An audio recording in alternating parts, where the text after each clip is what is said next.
What is apartheid? Separation, discrimination, racism. The video clip that you have watched explains what is apartheid, and the story behind it is the person who demolished the law between discrimination of white Americans to black people. Good morning, grade 8. This is Teacher Mish, your English teacher. Welcome to our first pre-recorded lesson for this quarter.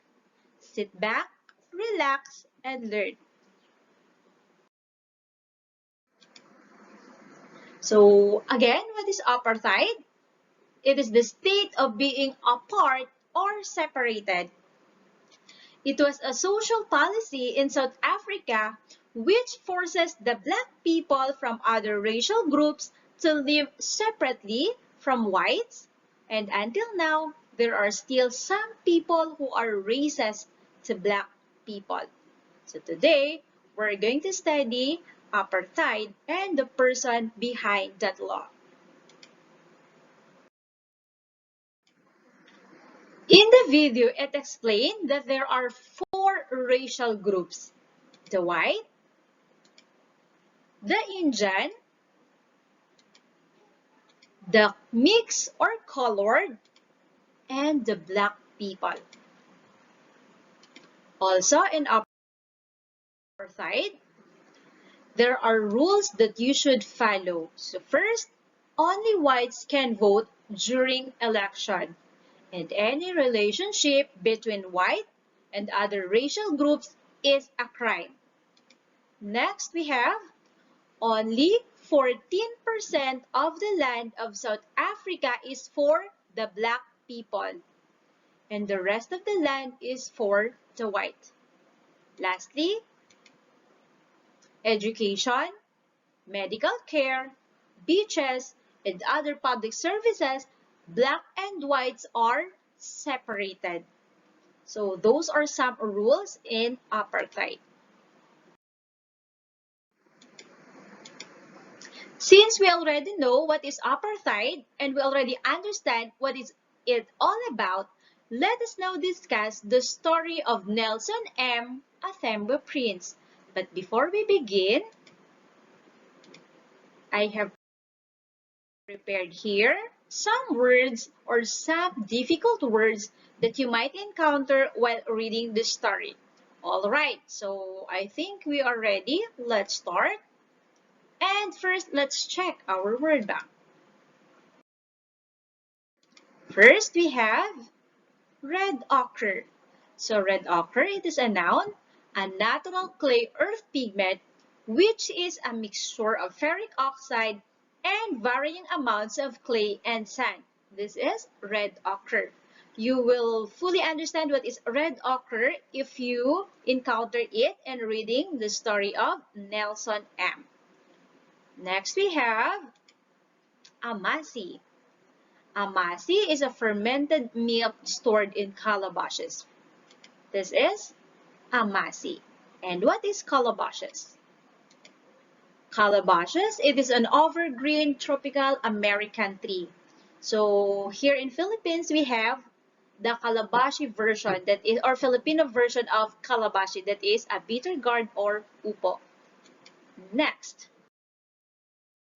Next we have kraan, a traditional African village of huts typically enclosed by a fence. This is kraan. Next, we have herd, a large group of animals. A group of sheep, a group of cow, a group of pigs, that is herd. Number 6, veld. It is an open, cultivated country or grassland in South Africa. That is an example of veld. So, we're done with the difficult words, and I think we are now ready for the story of Nelson M., a Thembu prince.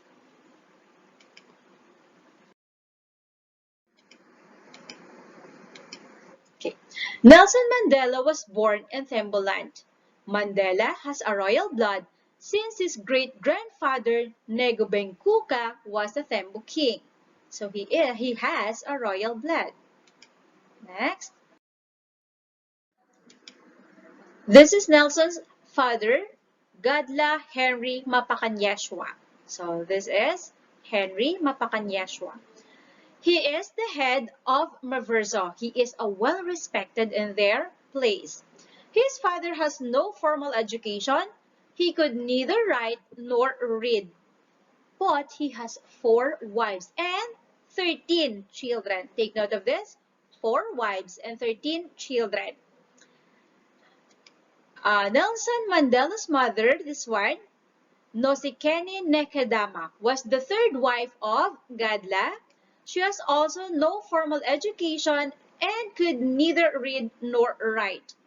Although Mandela's father is a Kaba, his mother is a Christian, taking the name Fanny. So again, this is Mandela's father, Gadla Henry Mapakanyeshwa, having 4 wives and 13 children. And this one is mother of Nelson M. She is Nosikeni Nekedama, the third wives of Gadla Mapakanyeshwa. Next. Mandela's European name is Rollilolia, which meant literally pulling the branch of a tree. And it meant more colloquially as troublemaker. So as a typical boy, Nelson Mandela is also a troublemaker. But he became popularly known as Nelson. This name is given to him by an African teacher on the first day he attended school. So from now on, he is called Nelson, an English name.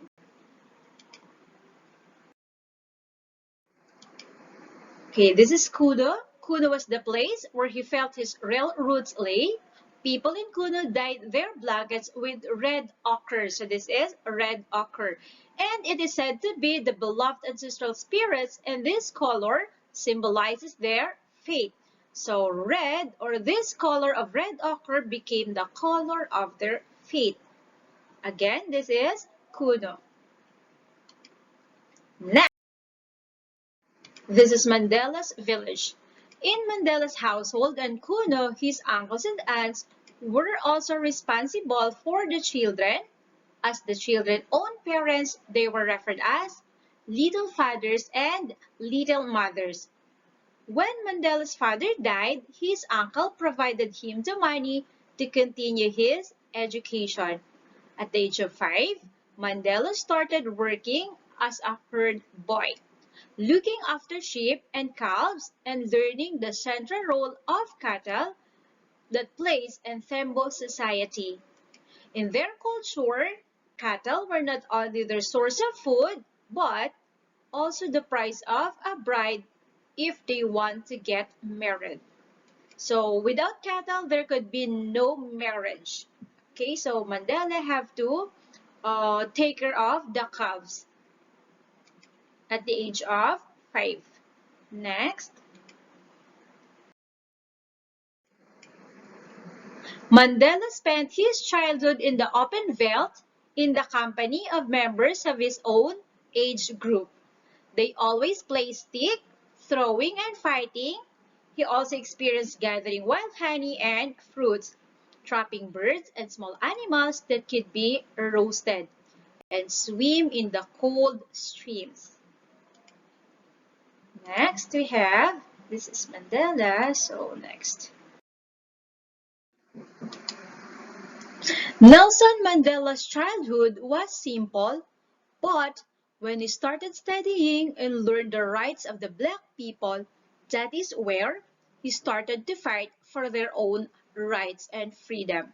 Mandela experienced a lot of difficulties when he was fighting for their freedom, but after all the difficulties, he succeeded and became the first black president in the country. He abolished apartheid in their country between black and white people. He was also the reason why black people now has the right to vote every election.